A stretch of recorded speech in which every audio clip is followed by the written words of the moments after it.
Hi friends, ఈరోజు మన chit చాట్లో ఎవరున్నారో తెలుసా? చాలా ఇమిటేషన్స్ అండ్ చాలా గెటప్స్ వేసిన జబర్దస్త్ ఫనీ ఉన్నారు. మరి ఆయనతో మాట్లాడే ప్రయత్నం చేద్దాం. Hi Phani, welcome to TFPC. ఎలా ఉన్నా? బాగున్నారా? చాలా బాగున్నాను. అండ్ ఎందుకు ఈ గుద్దు గుద్దు అనే వర్డ్ అంత బాగా నోటెడ్ అయిపోయింది అందరికి ఫనీని చూస్తే? ఏం లేదు, మనం పాపులర్ కావాలంటే ఏదో ఒక వర్డ్ పెట్టుకోవాలి. ఇప్పుడు నేను బయటికి పోగానే జనాలు మామూలుగా హలో బాగున్నారా ఏదనంటే మాట్లాడరు. హలో గుద్దు అంటే వాళ్ళు ఆటోమేటిక్ గుద్దు అంటారు. అట్లా ఒక ముద్ర గుద్దుకున్నా. దేవుడి వల్ల చాలా సంతోషం. ఈరోజు బయటికి వెళ్తే జనాలందరూ కూడా నాకు ఓటు గుద్దుతున్నారు. నిజంగా. ఎందుకంటే మనం ఇక్కడికి వచ్చినప్పుడు మనం ఏం తీసుకోలే, అసలు ఎలా ఉంటుందో పరిస్థితి తెలియదు. హైదరాబాద్ నగరం ఏంటో పరిస్థితులు ఏంటో ఏం తెలియని వాతావరణం దగ్గర నుంచి ఈరోజు మనం బయటికి వెళ్తే కారు డోర్ తీస్తే జనాలు అసలు గుర్తింపు అలా వచ్చింది. చాలా సంతోషం, చాలా హ్యాపీ. టెలివిజన్ ఇండస్ట్రీలో తాగుబోతు రోల్ అంటే ఇంకా స్టాంప్ వేసేసారు దాదాపుగా. అసలు బయటికి పోతే మంచి హ్యాపీ ఉంది. సో హైదరాబాద్ అంటే ఏంటి తెలీదు, ఇక్కడికి వచ్చాకే ఇంత పాపులర్ అయ్యాను అన్నారు. అంటే ఎక్కడి నుంచి వచ్చారు ఇంతకు ముందు? ఖమ్మం. నాన్నగారు కోర్టులో హెడ్ క్లర్క్ మల్లికార్జునరావు గారు, మమ్మీ అమ్మగారి పేరు లక్ష్మి. చిన్నప్పటి నుంచి కూడా ఏంటంటే మనం మంచాలు ఎక్కి అదే స్టేజ్ ఇలా ఫీల్ అయిపోయి hello hello hello hello hello hello hello hello hello అంటూ ఉండేటోళ్ళం. చదువులో బిస్కెట్ ఫస్ట్ నుంచి కూడా. అలా చదువురా అంటే మనం చదువులు తక్కువ, ఈ వ్యాపారం ఇది ఎక్కువ, దుకాణం ఎక్కువ ఉండేది. అంటే ఏ ఏజ్ లో క్రియేట్ అయింది స్క్రీన్ మీద కనిపించాలి అని? అంటే స్క్రీన్ అని తెలియదు కానీ మనం ఆర్టిస్టు, యాక్టరు. నాన్నగారు మిమిక్రీ చేస్తుండేవాళ్ళు. నాన్నగారు అంటే బయట షోలు కాదు కానీ నాన్నగారు కోర్టులో జాబు. ఆ కోర్టులో మిమిక్రీ చేస్తూ ఉంటే అప్పట్లో నాగేశ్వరరావు గారు, ఎన్టీ రామారావు చేస్తుంటే నేను కూడా నాన్నగారు చేస్తాను, మనం కూడా ఏ చేయొచ్చు కాబట్టి ఇది ప్రాక్టీస్ చేస్తా. చివరికి మనం యూటర్న్ తీసుకొని ఇటు వచ్చేసాం. ఇంతకు ముందు అంటే జెమినీలో చాలా 1000 పైగా చేసినట్టున్నారు కదా, అంటే చాలా రోల్స్. మీరు అడిగింది కరెక్టే. ఓన్లీ గెటప్ క్రియేషన్లోనే 1000 పై చేశా. మళ్ళీ మధ్యాహ్నం నవ్వుతూ బతకాలరా అని వచ్చేది, అందులో గెటప్స్ అయ్యి 6 సంవత్సరాలు. అంటే రోజుకు గెటప్ మధ్యాహ్నం పూట. ఎన్ని గెటప్లు వేసినా నాకే తెలియదు. ఇందులో వేసింది అందులో వేసేవాడిని కదా, అందులో వేసింది ఇందులో వేసేవాడిని కదా. ఇవన్నీ కాకుండా మిగతా ఇప్పుడు వస్తున్న ప్రోగ్రాంలో నాకంటూ అంటే రెగ్యులర్గా హాయ్ బాగున్నారా ఏం చేస్తున్నారా కాకుండా ఒక డిఫరెంట్గా మనం చూడాలంటే డిఫరెంట్గా ఏదో చేయాలి. ఫణిగాడు ఉన్నాడంటే ఆ రిమోట్ మారకూడదు. ఇప్పటికీ అదే కష్టపడతా. ఓకే. అంటే జనరలీ అందరూ ఏదో ఒకటి అనుకుని వస్తారు, నేను యాంకర్ అవ్వాలనో యాక్టర్ అవ్వాలనో ఏదో ఒకటి. మీరు అలా ఏమనుకుని వచ్చారు ఇండస్ట్రీకి? అంటే చిన్నప్పుడు నాన్నగారు చెప్పేవాళ్ళు 10 మందితో పాటు కాకుండా 10 మందిలో ఒకళ్ళలాగా ఉండరా అని. అది అందుకని మనం ఏం చేసినా జనాలు తెలవాలి. అంటే యాంకరింగ్ చేసా, అటు స్టేజ్ షోలు చేస్తున్నా, తర్వాత స్కిట్లు చేస్తున్నా, తర్వాత మిమిక్రీ చేసా, అన్నీ దాదాపుగా ఆల్రౌండ్ అన్నీ చేశా. సినిమా స్క్రిప్ట్ రాసుకుంటా, నా స్క్రిప్ట్ నేను రాసుకుంటా, నేనే చేస్తా. ఇన్ని గెటప్స్ వేశారు కదా, అంటే 1000 అబౌవ్ అంటే అది అసలు మాటలు కాదు. గెటప్స్ వెతుక్కోవాలి ఇంకా ఏమున్నాయి. అదే ఒక డైలీ అంటే ఒక్క ప్రోగ్రామ్ 1000 అబౌవ్ చేశారు. అట్లాంటి ఎన్ని థౌజండ్స్. అదే దాంట్లో మీకు ఇష్టమైన రోల్ ఏంటి? అంటే ఇష్టం అంటే ప్రతిదీ అంటే అంటే మీ అందరు తెలిసినట్టు తాగుబోతు గెటప్ అందరికీ ఇష్టం, నాకు కూడా అదే ఇష్టం. అండ్ ఆల్సో గే రోల్ కూడా అండి చాలా బాగా చేస్తారు. గేలో కూడా కొంతమంది ఏమో మామూలు పలకడం బాగున్నారా ఏం చేస్తారు, అయ్యో అదేంటండి అలా మాట్లాడతారు, అలా చాలని ఎట్లున్నావు అబ్బా ఎంత మంచిగా పిల్ల తిప్పెట్టి. ఇందులో చాలా వేరియేషన్స్ ఉంటాయి. అందులో కొంతమంది ఏమో జీన్స్ టీషర్ట్లు వేసుకొని మొగలానే ఉంటారు. మాట్లాడమని బాగున్నారా, అయ్యో భలే ఉంటారండి, చాలా చక్కగా మాట్లాడతారు, కూర్చునే విధానం అది ఇలానే ఉంటుంది లేడీస్ లాగా. ఏంటి అయ్యో ఈ ప్రోగ్రామ్ చూస్తుంటే చాలా బాగుంటాయండి. ఇంకోటి ఏంటంటే కారు పక్కన పార్క్ చేసి కూర్చున్నా కూడా వాళ్ళు వచ్చేసేసి ఏ పిల్ల ఇక జబర్దస్త్ వచ్చిండే ఇక ఇట్లా అని వాళ్ళు పిలుచుకుని ఉంటారు. కారులో కూర్చున్నా కూడా గుర్తుపడతారు వాళ్ళు. నాకేంటంటే ఇప్పటికి కూడా వాళ్ళు అదే వాళ్ళని హిజ్రాస్ అంటారు, వాళ్ళు ఏమంటారు, వాళ్ళు కనపడితే నాకు ఇప్పటికి అలవాటు ఏంటంటే వాళ్ళకి డబ్బులు ఇచ్చి బ్లెస్సింగ్ తీసుకోవడం అలవాటు. వాళ్ళు అదే అంటారు, వాళ్ళు ఇప్పటికి కూడా మంచిగా చేస్తావు తెలుసా, ఇగో అందరు మమ్మల్ని ఇన్సల్ట్ చేస్తారు కానీ మా క్యారెక్టర్ నువ్వు లేపుతావు, నువ్వు మంచిగా ఉండాలి, చల్లగా ఉండాలి అని వాళ్ళు మనస్ఫూర్తిగా నాతో మాట్లాడతారు. కొంతమంది అయితే వాళ్ళు కొన్ని బాధలు కూడా చెప్పుకుంటుంటారు. ఓకే. అంటే డబ్బులు ఇచ్చి బ్లెస్సింగ్స్ తీసుకుంటా అన్నారు కదా, నాకు ఒక విషయం తెలుసు ఏంటంటే ఫనీ బయట ఈవెంట్స్ చేసిన దాంట్లో వచ్చిన డబ్బుని చాలా మందికి హెల్ప్ చేయడానికి యూజ్ చేస్తారు అని విన్నా. దాదాపుగా నేను ఏంటంటే ఈవెంట్స్ కదండి మనకు వచ్చిన డబ్బుల్లో నేనేమన్నా డబ్బులు దాదాపు అంటారు ఫనీ సెటిల్ అయిపోయినావా అంటారు. సెటిల్ అంటే ఎంత సెటిల్, ₹1,00,00,000 సెటిలా, 10 కోట్ల సెటిలా, 50 కోట్ల సెటిలా. 50 కోట్లు వచ్చినా కూడా భయ్యా వాడి టెన్షన్ వాడిది. టాబ్లెట్ తీసుకుంటాడు, మింగుతుంటాడు, టెన్షన్ భయ్యా ఏమే అది టెన్షన్. ఇక సెటిల్మెంట్ కాదు. నేనేమన్నంటే ఉన్న దాంట్లో నేను ఒక్కడే తింటాం కాదు, మనతో పాటు నలుగురు తింటే అప్పుడు నాకు హ్యాపీ. అందువల్ల నేనేమంటే లేని పిల్లలు కొంతమంది పుస్తకాలు ఏమైనా వస్తారు, తర్వాత కొంతమంది అట్లా లేని వాళ్ళకి నా వంతు నేను హెల్ప్ చేస్తూ ఉంటా. ఇప్పటివరకు 16 సంవత్సరాలు అయిందండి. 16 సంవత్సరాల నుంచి కూడా ఇప్పటివరకు కూడా నేను అంతే కష్టపడుతున్నా, అంతే కష్టపడతా. ఒకళ్ళ నెత్తిని మనం చేయి పెట్టకుండా మనం కష్టార్జితం మనకుంటే చాలా నేను ఫీల్ అవుతా. సో నైస్ అండి. అండ్ అందరూ జబర్దస్త్ లో ఫేమస్ అయ్యారు వచ్చి, కానీ మీరు జబర్దస్త్ నుంచి బయటకు వచ్చాక ఫేమస్ అయ్యారు. కాదు, నేను జబర్దస్త్ తోటే ఫేమ్ అయ్యా. ఈ రోజు నేను బయట అంటే నేను 16 సంవత్సరాలు అయిందండి. 16 సంవత్సరాలు ఒక ఎత్తు, నేను జబర్దస్త్లో చేయటం ఒక ఎత్తు. అది కరెక్టే, కానీ బయటకు వచ్చేసిన తర్వాత ఆడియన్స్ నుంచి ఎందుకు మానేశాడు, ఫనీ ఎందుకు చేయట్లేదు అనే విషయం మీద ఇంకా ఎక్కువ పాపులర్ అయ్యారు. అంటే మీరు ముందు అభి టీంలో చేశారు. అవును, ఫస్ట్ వేణు టీంలో చేశారు. ఓకే, ఫస్ట్ వేణు పిలిచాడు. వేణు నువ్వు మనోడు ఎలా చేస్తావు, నాకు తెలుసు వేణు ధనరాజు వీళ్ళందరూ ఫ్రెండ్స్ కాబట్టి నేను అసలు ఈ జబర్దస్త్లు స్టేజ్ మీద స్కిట్లు ఇంతసేపు అంటే డైలాగులు ఫుల్ డైలాగులు అంటే బట్టి చెప్పాలంటే మన టెన్షన్ మొత్తం తడి అవుతుంది మనకి, అని చెప్పలేము మనం. అదే నేను చేయను రా పోనాడు అన్నారు. ఫస్ట్ టీమ్ లీడర్ అడిగినప్పుడే నీ ఇవన్నీ మనం ఏం చేస్తాం చేయనని చెప్పిన. కాకపోతే తర్వాత వేణు పిలిచి సరే 2 ఎపిసోడ్లు చేయరన్నాడు. కరెక్ట్ 2 ఎపిసోడ్లు చేస్తా. మళ్ళీ సినిమాలు అప్పుడు బిజీ ఉండే వెళ్ళిపోయా. తర్వాత రాఘవ బాబాయ్ ఒకసారి రా బాబాయ్ టీం అంతా కొంచెం డల్ ఉంది, నువ్వు ఎట్లా రావాలన్నాడు. ఎందుకంటే రాఘవ సూపర్ గుడ్. అయితే వాడి దగ్గర చేసి కొన్ని 4-5 ఎపిసోడ్ చేసి వెళ్ళిపోయిన తర్వాత మా ఫ్రెండ్ అభి, మేము ఫస్ట్ నుండి సినిమాలు చేసాం, వాడు పిలిచాడు. బాబాయ్ నా టీంలో ఎవరు లేరు నువ్వు రా అన్నాడు. తర్వాత అట్లా కంటిన్యూగా ఒక్కొక్కరి దగ్గర నుంచి అభి దగ్గర వరకు అట్లా కంటిన్యూ చేసుకుంటూ వచ్చిన. మరి మీరు బయటకు వచ్చేసిన తర్వాత మళ్ళీ రీఎంట్రీ అవ్వాలని కానీ ఏం ట్రై చేయలేదా? అంటే బయట సినిమాలు ఇవి సినిమాలు చేస్తున్నాయి కాబట్టి కొంచెం ఇటు బిజీ అవుదామని అటు చేయట్లేదు. అంటే సినిమాలు బిజీ అంటున్నారు, సినిమాల్లో కూడా మాకు అంత ఇదిగా ఎక్కడ కనిపించదు. అంత అంటే ఒకేసారి రిలీజ్ అంటే ఈ నెల చేసాం ఈ నెల రిలీజ్ అయిపోవడం ఉండదు. చిన్న సినిమాలు మనం చేసేది పెద్ద పిలిచి మనకి ఇయర్ కదా మన రేంజ్కి. చిన్న సినిమాలు చేస్తున్నా. చిన్న సినిమాలు అవి ఎట్లా ఉంటాయి, నెల కావచ్చు, 2 నెలలు కావచ్చు, 3 నెలలు కావచ్చు. అట్లా అంటే నేను 2000లో వచ్చా, 2000 ఇప్పుడు 16-17కి వచ్చాం. 100 సినిమాలు పైన చేసాం. సగం ప్రసాద ల్యాబ్లు ఉన్నాయి, సగం ఈ మధ్య చిప్పులు వచ్చినాయి, చిప్పులు సగం ఎర్రర్ అయిపోయినాయి, సగం జీవితం సగం అట్లా అయిపోయింది. అంతేనా? మూవీస్ బిజీ అయ్యే మీరు బయటకు వచ్చారు అనుకోవాలా? అభికి మీకు ఏమి గొడవలు లేవా? అభికి నాకు అసలు బీపసం గొడవలు జరిగాయి. మామూలుగా కాదు. రోజు ఎంత అంటే రోజు ఇంకా వారం రోజులు షూటింగ్ అన్నప్పుడు మేము ఇద్దరం తిట్టుకునేటోళ్ళం, కొట్టుకునేటోళ్ళం. దేనికి అవుతున్నాయి అని రివీల్ చేస్తే ఇప్పుడు మీకు చెప్తున్నా, సబ్జెక్ట్ గురించి గొడవలు అవుతుండయి. ఇద్దరం కొట్టుకునేటోళ్ళం. అరే ఇక్కడ ఈ పంచు పడాలి, ఈ పంచు పడాలి, ఈ పంచు పడితే ఈ పంచు, ఈ పంచు పడితే ఈ పంచు. దాని గురించి గొడవలే తప్ప మిగతా వాడి గురించి ఎందుకంటే వాడు నేను బెస్ట్ ఫ్రెండ్స్, అంత మంచి ఫ్రెండ్స్. గొడవలు కావడానికి ఏం తావలేవు. కాకపోతే మేము గొడవలు ఎందుకు పడేవాళ్ళం అంటే ఒక స్క్రిప్ట్ గురించి గొడవలు పడేవాళ్ళం. ఎట్లంటే ఒక పంచి పడాలంటే అందులో ఒక 10 పడాలంటే ఆ 10 ఈ పంచి బాగుంది, ఈ పంచి బాగాలేదు, ఈ పంచి బాగుంది, అంత కష్టపడి చేయబట్టే అంత కష్టపడి ముందుకు వచ్చాం. ఓకే, కానీ జబర్దస్త్ లాంటి స్టేజ్ చాలా మందికి హెల్ప్ అయింది, చాలా మంది పాపులర్ అయ్యారు, చాలా మంచి షో.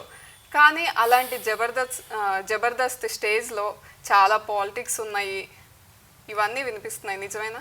పాలిటిక్స్ అంటే నాకు తెలియదు. అంటే కొంచెం చిడతలు తెచ్చుకుని భజన చేయాలి లేకపోతే బయటకు వెళ్ళిపోతారు, ఇలాంటి వర్డ్స్ బాగా వినిపిస్తున్నాయి. కానీ నేను ఒకటే అండి, నేను వర్క్ను నమ్ముకుంటా. మీరు అన్నట్టు చాలామంది చాలా రకాలు చెప్తుంటారు. అక్కడ అంటే మీరు తర్వాత ఇంకా అడుగుతారు కష్టపడే వాళ్ళకి ఎక్కడైనా ఉంటుందంటే, ఇక్కడ మీరు కష్టపడలేదని మళ్ళీ మీరు అడుగుతారు. కానీ నేను చెప్పింది ఏంటంటే నేను వర్క్ని నమ్ముకుంటా అండి. నేను వర్క్ చేయడం నాకు ఒకటి అంటే, నేను జబర్దస్త్ గురించి చెప్పట్లేదు, ఇండస్ట్రీలో కానీ ఎక్కడైనా నేను వర్క్ని నమ్ముతా. నేను కష్టపడి చేస్తా, కష్టాన్ని నమ్ముకున్న తప్ప మీరు అన్నట్టు నేను వచ్చినప్పుడు అవి తెచ్చుకోలేదు, చిడతలు తెచ్చుకోలేదు, భజన అవి ఏంటి పద్యాలు అవి నేర్చుకోలేదు, అవన్నీ కాదు. అదైతే నిజమేనండి. ఏది అంటే ఈ భజన ఉంటేనే ఉంటారు అనేది అదైతే మరి తెచ్చుకోలేదు అంటున్నారు కాబట్టి అక్కడ నేను చెప్పింది బయట నేను అదే చెప్తానుగా, అక్కడ నేను చెప్పట్లేదు. బయట నేను మాత్రం అది నాకు రాదు. ఎంతసేపటికి ఒక స్క్రిప్ట్ ఉందంటే దాన్ని అటు చేసి ఇటు చేద్దాం ఆలోచిస్తే తప్ప అంటే నేను కొంత బయట చూస్తున్నా కదండి. బయట చూస్తుంటే ఎట్లుంటుందంటే ఒక క్యారెక్టర్ ఉందంటే ముందు ఒకప్పుడు అంటే నేను వచ్చేటప్పుడు కళమ్మ తల్లి అది ఇది అంత అనుకొని వచ్చా. ఇక్కడికి వచ్చిన తర్వాత ఒక్కోసారి ఇండస్ట్రీలో ఉండగలనా లేనన్నంత ఆలోచనలు కూడా ఉంటాయి. ఎట్లుంటుందంటే ఆడికి పోయిన తర్వాత ఇప్పుడు దేవుడి వల్ల ఇప్పుడు పర్లేదు చాలామంది వచ్చేసి అన్నయ్య నేను చేద్దాం అనుకుంటున్నాను అంటే నేను చెప్తారే ముందు ఏదన్నా సెటిల్మెంట్ జాబ్ చూసుకొని ఇట్లా అంట వాళ్ళు అనుకుంటారు అబ్బా వీడికైనా సెటిల్ అయ్యింది మంచి పేరు వచ్చింది నేను నన్నే వద్దంటాడు అనుకుంటారు. కానీ ఇక్కడ స్ట్రగుల్స్ 16 సంవత్సరాల్లో ఇప్పుడు మాలాంటి వాళ్ళు అవి కానీ నేను కానీ సుధీర్ కానీ కొంతమంది కనపడే వాళ్ళే కనపడతారు. దాని వెనక ఇంటికి పోయిన వాళ్ళు బొచ్చిన మంది ఉంటారు. ఆ విషయం టీవీల ముందు కూర్చున్న వాళ్ళకి వీళ్ళందరూ తెలియదు. మేము ఎన్ని కష్టాలు పడి ఎన్ని తినని రోజులు ఎన్ని పస్తులు ఉన్న రోజులు ఇవన్నీ తెలియదు కదా. ఇప్పుడు ఏసీ కార్లో పోతున్నాం అబ్బా ఫలానా బిజీ అయిపోయిండు ఇల్లు కొనుక్కున్నాడు బిజీ అయ్యి ఇవే తెలుస్తాయి తప్ప మేము దాని వెనక ఎంత కష్టపడ్డామని తెలియదు. కొంతమంది ఏయో ఆ దారిపోయారు ఈ దారిపోయారు తొందర క్లిక్ అయ్యారు ఇవన్నీ కాదు. మనం పండుకున్నప్పుడు ప్రశాంతంగా హాయిగా నిద్ర పట్టిందా లేదా, మనం ఏదో చేసి అబ్బా నిజమ్మా అక్కడ ఇది అయింది వాడికి ఇది చెప్పాం అది చెప్పాం అబ్బా వాడికి అబద్ధం ఆడాం అది అన్నీ కూడా టెన్షన్. నాకు ఇంకోటి ఏంటంటే మిగతా వాళ్ళందరూ అంటే అందరు కాదు కొంతమంది ఎట్లుంటారంటే నిమిషానికి అబద్ధాలు ఆడేసి టక్ వెళ్ళిపోతుంటారు. నాకేమనిపిస్తుంది చిన్న అబద్ధం ఆడితే అబ్బా ఈరోజు వాడికి అబద్ధం చెప్పానే అని నిద్ర పట్టరు. అంటే మీకు ఏదైనా అవకాశం వచ్చి చివరి వరకు వచ్చి ఇది నాదే అనుకున్న తర్వాత చేజారిపోయి బాధపడిన సందర్భాలు అదేం ఉండదు. ఇండస్ట్రీలో అట్లా బాధపడితే రోజు బాధపడాలి. అన్ని దగ్గర వరకు వచ్చి అది ఇండస్ట్రీలో ఎట్లుంటుందంటే రేపు డేట్లు ఇస్తారు. ఇప్పుడు ఎట్లా అయిపోయిందంటే ఒకప్పుడు డేట్లు ఇచ్చేసేసి క్యాన్సిల్ అని చెప్పేవాళ్ళు. ఇప్పుడు ఎట్లా అయిపోయిందంటే డేట్ క్యాన్సిల్ కూడా కాదు. కొంచెం అందరూ ఏంది వెహికల్ రాలేదంటే అయ్యో మీకు చెప్పలేదా భయ అంటున్నారు. ఏంది అప్పటికి ఇప్పటికి చాలా మారిపోయింది. ఇన్ఫర్మేషన్ కూడా ఉండట్లేదు. టెక్నిక్ అంతా చాలా మారిపోయింది. చెప్తున్నా కదండి. అలా ఏదైనా ఒక సంఘటన ఇప్పుడు ఒకటంటే ఇప్పుడు ఒకటని చెప్పు చాలా జరుగుతూనే ఉంటాయి ఇక్కడ ఇండస్ట్రీలో చాలా జరుగుతుంటాయి చాలా అంతే. ఇక ఫైనల్ గా ఇది ఒక్కటి రివీల్ చేయండి, జబర్దస్త్ నుంచి మీ అంతటా మీరే బయటకు వచ్చారా రావాల్సి వచ్చిందా? రావాల్సి వచ్చిందా అని చెప్పలేము, నా వల్ల నేను వచ్చానని చెప్పలేము. అలా జరిగిపోయినాయి అంతే. అది జరిగింది ఏమిటి అనేది చాలా మంది ఆడియన్స్ ప్రశ్న. ఎందుకంటే మీరు అదే చెప్తున్నాను బయటకు వచ్చేసాక ఎక్కువ ఫేమస్ అయ్యారు ఫనీ ఎందుకు చెయ్యట్లేదు అని. సర్లే మన పాపులారిటీ కావాలి ఏదైనా కాదు, అందులో చేసి పాపులర్ అయ్యామో బయటకు వచ్చి పాపులర్ అయ్యాం కాదు. కానీ నాకు కూడా అర్థం కాలేదు. మరి అది నా వలన నేను బయటకు వచ్చినా ఇంతవరకు నాకు అర్థం కావట్లేదు. మరి ఏందో మరి టీమ్ లీడర్ అన్నారు సరే అనుకున్నాము, టీమ్ లీడర్ కాలేదు. మరి ఏం జరిగిపోయినా ఏంటో నాకు అర్థం కాలేదు. మరి ఉంటుంది కదా ఆశ. ఏదేమైనా సరే నేనేమంటున్నానంటే అప్పుడు ఎప్పుడైనా సరే మనం పోయే లోపల మన వల్ల 4 ఫ్యామిలీలు బతకాలండి. సో ఇలా ఉండే ఫనీ నెక్స్ట్ ప్లాన్స్ ఏంటి, ఫ్యూచర్ ప్లాన్స్ కానీ ఏదేమైనా ఏంటి? అసలు లైఫ్ టైం గోల్ ఉంటది కదా, నేను ఇది అవ్వాలి. అదే బాబా బాబా అంటే అది కూడా నేనేమన్నంటే దొంగ బాబా కాదు. బాబాకి ఏమంటే నేను నలుగురికి హెల్ప్ చేసుకుంటా ఒక ఆశ్రమం పెట్టుకుని అని ఏదేమైనా సరే అండి నా వల్ల నలుగురికి ఉపయోగపడుతుంది అంటే ఇప్పుడు ఒక ఈవెంట్ పెడతారండి. ఈవెంట్ అనగానే కొంతమంది ఉంటారు ముందు అడుగుతారు ఎంత ఏంటి పేమెంట్ ఎంత అంటారు. నేను అట్లా కాదు, అది ఏంటి అదేమన్నా అనాథ పిల్లల కోసం లేకపోతే ఏంటి అనాథ పిల్లల కోసం ప్రోగ్రామ్ అంటే టక్కున వెళ్ళిపోతా. అట్లా ఇంకా ఏమైనా ప్రోగ్రామ్స్ అనుకో ఇప్పటికి కూడా నాకు కరెక్ట్గా ఈవెంట్కు డబ్బులు అడగటం చేత కాదు, సినిమాకి డబ్బులు ఎంత అడగటం చేత. మా ఆవిడ అంటది ఏమండి అడగండి ముందు. నేను ఏమన్నా అంటే ఫనీకి అంతే తెలుసు కదా మనకి ఎంత రాసి పెట్టుంటే అంత ఉంటుంది. నేనంట మా ఆవిడ కనీసం మీరు ఎంతని అడిగితే అంత వాళ్ళు ఇస్తారు కదా. నిజం ఇంకోటి చెప్తానండి, నాకు మా ఆవిడ మంచి బ్యాక్ బోన్ అండి. మా ఆవిడ సజెషన్స్ కానీ మా ఆవిడ కానీ ఎప్పుడైనా చెప్తాను కదా కొంచెం డల్గా ఉన్నా చెప్పే కదా ఆ జబర్దస్త్ చేయలేక ఆ మధ్య చాలా డీలా పడిపోయా. ఎందుకంటే మంచి ఫామ్లో ఉండి ఒకేసారి చుట్టూ జనాలు అయిపోయి డల్ అయిపోతే మా ఆవిడ అన్నది ఏమంటే మీరు వచ్చింది జబర్దస్త్ గురించి రాలేదు అవునా కదా, ఆల్రెడీ దాని ద్వారా మీకు ఫేమ్ వచ్చింది హ్యాపీ, దాన్ని నుంచి వేరే నెక్స్ట్ చేసుకోండి, వెనక సపోర్టింగ్ బాగుంటుంది. అదే కాకపోతే ఏంటో మరి ఇక్కడ అంటే ఇండస్ట్రీ అనో నాకు తెలియదు కానీ ఇక్కడ మరి దేన్ని చూసి ఏమిస్తారో నాకు అర్థం కావట్లేదు. కొత్త వాళ్ళు అప్కమింగ్ వాళ్ళు వచ్చే వాళ్ళకి ఏం చెప్తారు మీరు? అంటే అప్కమింగ్ వచ్చే వాళ్ళకి వాళ్ళు ఫ్రీ నేను చెప్తాను కదా ఏదన్నా పక్కన జాబ్ పెట్టుకొని రండి, మీరు జాబ్ చేసుకుంటూ చేయండి తప్ప అప్కమింగ్లో వచ్చే వాళ్ళకి ఇదే నమ్ముకుంటే అప్పుల పాలవుతారని చెప్తున్నా. ఎందుకంటే చెప్తున్నా కదా అంటే ఎవరిది తప్పు కాదు, వాళ్ళ బడ్జెట్ ఎంత ఉంటుంది. బడ్జెట్ తక్కువ ఉన్నప్పుడు ఏంటంటే ఎవరు తక్కువ వస్తారు ఎవరు ఫ్రీగా వస్తారు ఎవరు వస్తారు వాళ్ళు చూసుకుంటారు, వాళ్ళది కూడా తప్పు కాదు. ఇప్పుడు ఏమైపోయింది, ఇప్పుడు ఒకప్పుడు అంటే పెద్ద క్యాన్లు ఉండే క్యాన్ కాదు, ఇప్పుడు 5D కెమెరాలు చిన్న సినిమా చేసుకుందాం అనుకుంటారు. వాళ్ళు ఏమనుకుంటారు ఎవరు తక్కువలో వస్తారు లేకపోతే ఎవరు ఫ్రీగా వస్తారా లేకపోతే ఎదురు పెట్టుబడి వస్తారా, వాళ్ళు అంటే వాళ్ళ తప్పు కాదు. అట్లనే వచ్చి చాలామంది ఇంకోటి పిల్లలు చాలామందికి నేను చెప్పేది ఏంటంటే చాలా ఇన్స్టిట్యూట్లో నేను నా నరసింహనంద్ గారి సినిమా చేస్తున్నా, బుడ్డారెడ్డిపల్లి బ్రేకింగ్ న్యూస్. అక్కడ కొంతమంది అంటే పాపం ఆర్టిస్టులు కొంతమంది వచ్చారు. పాపం ఆయన ఏంటంటే కొత్త వాళ్ళని ఎంకరేజ్ చేస్తున్నాడు. ఆయన చాలామందికి అవకాశం ఇచ్చిండు. అయితే వాళ్ళంటే పాపం ఎక్కడెక్కడో ఇన్స్టిట్యూట్లు చేసి వాళ్ళందరూ ఏమంటున్నారంటే, సార్ మేము 15,000 పెట్టాం, 20,000 పెట్టాం, మాకు ఎక్కడ రావట్లేదు. వాళ్ళు నీకు ఇస్తాను చెప్పలేదు కదా. నువ్వు యాక్టింగ్ ఇంకోటి ఏంటంటే 20,000 పెట్టాం, 30,000 పెట్టాం. యాక్టింగ్ 20,000 పెడితే రాదు, 50,000 పెడితే రాదు, లక్షలు పెడితే రాదు. అట్లనే ఇంట్లో నేను చెప్పింది అంటే అమ్మ నాన్న ఇబ్బంది పెట్టకండి. అమ్మ నాన్న ఇబ్బంది పెట్టి వాళ్ళు పాపం ఉండవు. వాళ్ళని ఇబ్బంది పెట్టేసి మీరు ఎప్పుడు కూడా మీరు రాకండి. కొంతమందికి ఇష్టం ఉంటుంది. కొంతమంది అమ్మాయిలు మేము ఇంట్లో కాదనేసి గొడవపడి వచ్చేసామంటే, గొడవపడి వచ్చిందంటే ఒక్కరోజు నువ్వు కనపడకపోతే నీకేం దెబ్బ తగిలితే అమ్మ నాన్న ఎంత విలువలో ఆడిపోతారు. కాదమ్మా, నేను చాలామంది చెప్పి పంపిస్తే ఇట్లా, నువ్వు అమ్మాయివి, బయట ప్రపంచం ఎట్లుంటుందో తెలియదు, నువ్వు ఇట్లా వచ్చేసిస్తే పరిస్థితి ఏంటి, ఒక్కరోజు నువ్వు కనపడకపోతేనే అమ్మ నాన్న బాధపడతారు. అట్లాంటిది నువ్వు ఇన్ని రోజులు బయటకు వచ్చేసి ఎంత బాధ ఉంటుందంటే కొంతమంది అమ్మాయిలు ఏడ్ చేసి అన్న కరెక్టే అన్న, నాకు గుర్తొచ్చింది పాపం వాళ్ళు బాధపడేసి కరెక్ట్ అని కొంతమంది ఇంటికి ఎందుకంటే పాపం తెలియదు వాళ్ళకి. ఇక్కడ ఏదో రంగుల ప్రపంచం కనిపిస్తుంది, ఏదో చేసేద్దాం అనుకుని వస్తారు. పాపం నేను కూర్చోబెట్టి ఖాళీ టైంలో ఇదే నాకు చెప్తా ఉంటాను, ఇట్లా అమ్మ ఇది ప్రపంచం, ఇది ఇట్లా. కొంతమంది పిల్లలు చదువుకున్న వాళ్ళు వస్తారు, ఇట్లా వీళ్ళందరికీ ఏముంది పోయేదేం లేదు కదా, మన వాళ్ళు కొంతమంది మారినట్టు అని. ఇదనే కాదు, ఏదన్నా నేనేమన్నా అంటే మన వల్ల నలుగురు ఉపయోగపడే కార్యక్రమం ముందు చేద్దాం. అదే ఏదన్నా అంటే ఇన్స్టిట్యూట్ పెడుతున్నా, యాక్టింగ్ ఇన్స్టిట్యూట్ పెట్టిన నలుగురికి హెల్ప్ చేస్తున్నా, లేకపోతే ఇంకా దేవుడిస్తే ఒక ఛానల్ పెట్టిన నలుగురు ఆర్టిస్టులకి ఇవ్వటం, లేకపోతే ఇంకా నేను డబ్బు సంపాదిస్తే ఒక సినిమా కష్టపడే వాళ్ళకి ఇవ్వటమా. అట్లా ఏదన్నా సినిమా అన్నారు కాబట్టి మూవీ ఛాన్స్ వస్తే అంటే కామెడీ కాకుండా ఏ రోల్ చేయాలని ఉంది? అంటే డిఫరెంట్గా విలన్ షేడ్స్ అవి కూడా చేయాలని ఉంది, కానీ ఇవ్వాలి కదా. నిజం చూపించాలని అయితే లేదు. మొన్న సినిమాలో ఇంకా రిలీజ్ కాలేదు, రాంప్రసాద్ గారు అంటే మన నరేష్ గారు అబ్బాయి హీరో, అందులో గే విలన్ చేశా. పెద్ద విలన్ వచ్చేసేసి డాన్స్ సినిమాలో విలన్ ఉంటాడు, ఆయన పక్కన నేనుంటా. అందులో గే విలన్ క్యారెక్టర్ చేశాను, డైరెక్టర్ బాగా చేయించారు.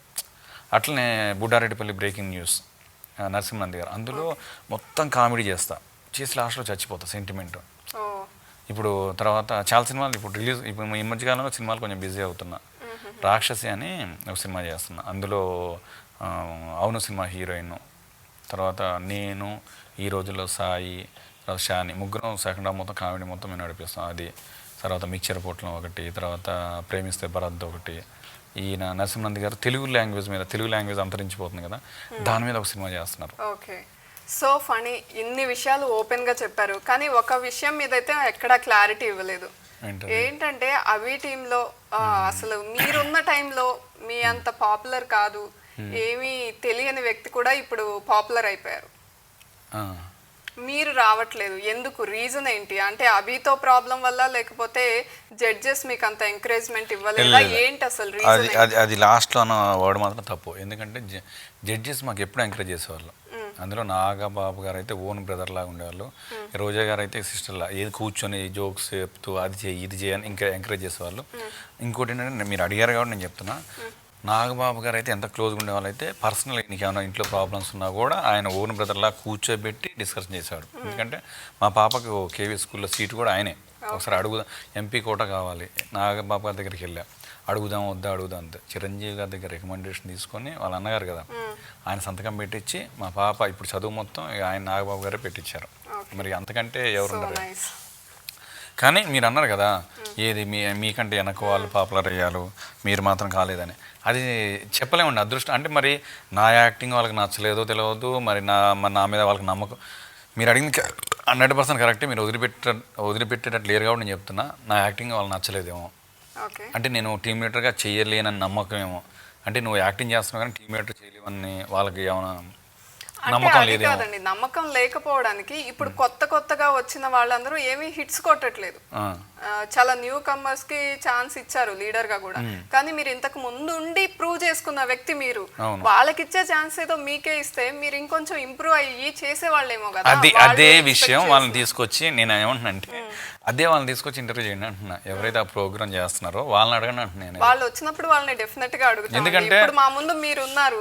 అదే అక్కడ ఏం జరిగింది నేను అదే అంటున్నా. నేనేమన్నా అంటే నేను వేసిన గెటప్లు మన గెటప్స్ తప్ప నేను వేసిన గెటప్లు ఇంకెవరు వేయలేదు. మోడలేషన్స్ కానీ గెటప్స్ కానీ వేరియేషన్స్ కానీ అన్ని గెటప్లు నేను వేసాను. తర్వాత అన్ని మోడలేషన్ చేశాను, స్క్రిప్ట్ రాసుకునేవాడిని, అంత ధైర్యం ఉంది, అంత ఉంది. కానీ ఎందుకు లేదని నాకు ఇంతవరకు అర్థం కావట్లేదు. నేను చెప్పేది అదే. అంటే అంత స్టార్డమ్ నుండి బయటకు వచ్చేసారు, ఏమనిపిస్తుందండి? ఎందుకు ఇలా జరిగింది అని ఒక్కసారి అనలైజ్ చేసుకోలేదు? అనలైజ్ చేసుకుంటే రోజు అనిపిస్తుంది, ఇప్పటికీ అనిపిస్తుంది. నేను చెప్తాను ఎందుకు నాకు ఇలేదు అని ఉంటుంది. కానీ ఏం చేస్తాం? ఒక రకంగా చెప్పాలంటే అమ్మ లాంటిదే కదండి మీకు జబర్దస్త్. అమ్మ కంటే ఎక్కువ. ఇప్పుడు అమ్మ ఒక్కతే ఉంటది, అక్కడ అమ్మలు చాలా మంది ఉంటారుగా. ఏ అమ్మ దగ్గరికి వెళ్ళి అడుగుతాం? అట్లాగా నేను అనేది ఏంటంటే నేను చాలా సీరియస్ చెప్తానండి. ఇప్పుడు మీకు ఎంత ఉందో మీరు ఒట్టి కూర్చునే వాళ్ళకే. నేను ప్రతి నిమిషం బయటికి పోయినప్పుడు నాకు బాధ అనిపించేది. అదే అంటున్నా. ఇప్పుడు మీరు అమ్మ అన్నారు కాబట్టి నేను నిజంగా హార్ట్ఫుల్ చెప్తున్నా. నాకు ఆ ప్రోగ్రామ్ నుంచి బయటకు వచ్చిన తర్వాత ఒక అమ్మని దూరం అయినంత బాధ అనిపించింది. ఇన్ని సంవత్సరాల జర్నీ ఒక ఎత్తు. నేను జబర్దస్త్ మామూలు ఫేమ్ కాలే. బయటికి పోయిన బయట అందరూ అడుగుతున్నారు. రోజు నాకు ఎట్లుంటుందంటే ప్రతి చిన్నపిల్లగాడు అన్న ఏందన్నా కనపడతలేవు, జబర్దస్త్లో వస్తలేవు ఏందని అంటాడు. పెద్దోడు ముసలి. నేను ప్రోగ్రామ్కి వెళ్ళాను, మన కాకినాడ వెళ్తే ఒక ఆమె అంటుంది, బాబు ఏంది బాబు రావట్లేదు, మంచి నవ్వించటోడు అన్నది. మొన్న వరంగల్లో అటు షోకి వెళ్ళా, బిడ్డ ఏంది ప్రోగ్రామ్కి వస్తలే బిడ్డ. వీళ్ళందరూ అడుగుతుంటే నేను వాళ్ళకి సమాధానం ఏం చెప్పాలి? నేను అంటే మీరు ఎంత ఫేట్ అని చెప్తున్నా మీ గుండె లోతుల్లో మీ బాధ అయితే కనిపిస్తుంది. అంటే పైకి చెప్పడానికి బాగానే ఉంటుంది కానీ ఇవన్నీ ఎంత స్వామీజీలేని ఎంత ఇవన్నీ పైకి చెప్తారు. కానీ మనం చెప్పడానికి మాత్రం లోపల బాధ ఉంటుంది. ఎందుకు చేయలేకపోయామని ఇప్పటికీ నా ఫీలింగ్ ఉండదు. ఇప్పుడు మీరు నన్ను ఎట్లా అడుగుతున్నారు, గుచ్చి ఎట్లా అడుగుతున్నారు అంటే ఇక బరస్ట్ అయిపోయి చెప్పి బాధపడి ఇవన్నీ ఎంత బాధపడి ఏమి రావు. మరి నేను చెప్పాక రాసి పెట్టి ఉంటే ఉంటుంది. అందుకని నేను చెప్తాను కదా, నాకు ఇప్పటికీ ఎందుకు చేయలేకపోయాను అంటే అది నా ప్రాబ్లమా కాదు, చేయలేగుతున్నా కాదు, అది నాకు అర్థం కావట్లేదు. మరి నేను స్క్రిప్ట్ రాసుకోగలను, చేయగలను. తర్వాత గెటప్స్ నేను వేసుకోగలను, మోడలేషన్ చేయగలను. ఇన్ని చేసుకొని మరి నాకు అక్కడ రాలేదు నాకేముంటుందిగా. మీరు కానీ బయట అందరూ అడుగుతున్నారు, మీకే అట్లా అనిపిస్తుంది, నాకెంత బాధ అనిపిస్తుంది. అందుకనే ఇంత బాధపడే వ్యక్తి ఒక్కసారి అడిగే ప్రయత్నం చేయలేకపోయారా అనే మాట అనిపిస్తోంది. కానీ అది మరి ఎట్లుంటుందో ఏమో. అది ఓకే ఫనీ. ఇలాగే నవ్వుతూ అందరినీ నవ్విస్తూ ఉండండి. ఇంకా బెటర్ కూడా కాదు, బెస్ట్ షోస్ మీకు రావాలని కోరుకుంటున్నాం. ఎక్కడికి వెళ్ళినా కూడా నేను ఒకటండి, కొన్ని రాజకీయాలు జరగకుండా ఉంటే బాగుంటుంది అనిపిస్తుంది. కొన్ని ఈ ప్రోగ్రాం కాదు, బయట కొన్ని చూస్తున్నాం. అంటే మనకి ప్రోగ్రామ్స్ కొన్ని వేరే ప్రోగ్రామ్స్ వచ్చి కూడా కొన్ని పోతున్నాయి అన్నీ. మరి ఏమి బట్టి ఏమొస్తున్నాయి ఏమో అది మనకు తెలియట్లేదు. మరి అది ఒక్కోసారి అనిపిస్తుంది. అందుకనే ఇక కొన్ని సినిమాల వైపు ఈ మధ్య సినిమాలు కొంచెం బిజీ. లైక్ ఎలాంటి విషయాల్ని కన్సిడర్ చేసుకుంటున్నారో మీ మైండ్కి అర్థం కావట్లేదు. అది అంటే ఇప్పుడు మీరు పోతే మీరు అడిగినట్టు మరి కొత్త వాళ్ళకి ఇచ్చేస్తున్నారు. దేని బట్టి ఇచ్చారు అని మీరు అడిగారు నన్ను. అది దేని ఇచ్చా నేను చేసిన దాంట్లో పోల్చుకుంటే వాళ్ళు పాపులారిటీ కాదు, వాళ్ళు నాకంటే ఎక్కువ చేస్తారంటే ఎక్కువ యాక్టింగ్లో తురుములా కాదు, మరి ఏం కాదు. మరి మీరు అడిగిన 100% కరెక్టే. నాకంటే ఒక పేరు వచ్చేసింది వాళ్ళకి, ఫన్నీ కంటే పేరు వచ్చేసి బాగా పాపులర్ అయిపోయి అన్ని గెటప్లు వేసేసి ఎన్ని మోడల్స్ ఇచ్చారా? లేదు. బాగా డైలాగ్ ఇది చేస్తారా? కాదు. మరి వాళ్ళకి వచ్చింది మనకు రాలేదంటే ఇందా నేను చెప్పినట్టు దీన్ని మించింది ఏమీ లేదు. ఇంత బాధలో నుంచి కూడా ఫైనల్ గా ఒక కామెడీ టచ్ ఇచ్చారు. Wish you all good luck. Thank you అండి, thank you very much. Thanks for coming here. ఇప్పటివరకు చూస్తున్న ప్రేక్షకులందరూ కూడా థ్యాంక్ యూ అండి, థ్యాంక్ యూ వెరీ మచ్. మీ అందరు ఇప్పటివరకు నన్ను ఎంకరేజ్ చేశారు, అలానే ముందు కూడా ఎంకరేజ్ చేస్తాను మనస్ఫూర్తిగా కోరుకుంటూ thank you very much. Bye bye, మీ ఫనీ కౌలూరి.